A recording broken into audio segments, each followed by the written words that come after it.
Јас можам да најавам уште сега дека во наредниот период, би рекол можеби почетокот на месец јули, ние планираме некоја објава за мерка 112, односно за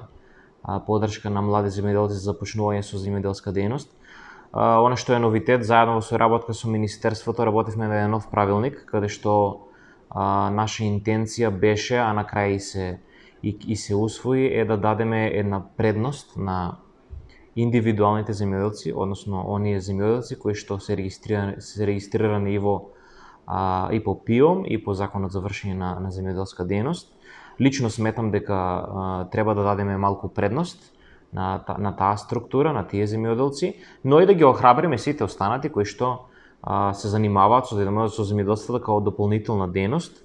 да почнат да сметаат на земјоделството како реална професија и за таквите апликанти, за таквите земјоделци кои што ќе бидат регистрирани, ние ќе дадеме предност. Втора работа е што направивме една анализа во делот на покривање на она што се дефинира како рамномерен регионален развој,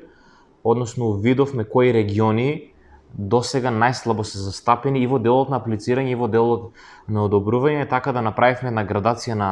на бодување. На крајот ќе излезе многу интересно, очекувам многу позитивни реакции, особено од сите земјоделски здруженија кои што досега укажуваат дека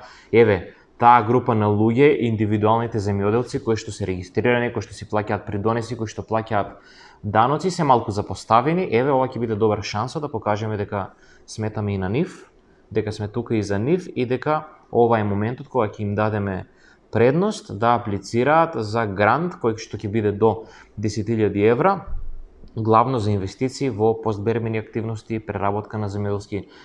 производи, пошто очекуваме да се развијат доста нови производи, доста нови брендови и на најдобар можен начин нашите домашни производи, нашите домашни преработки да ги пласираме главно на домашното, се надеваме на меѓународниот пазар.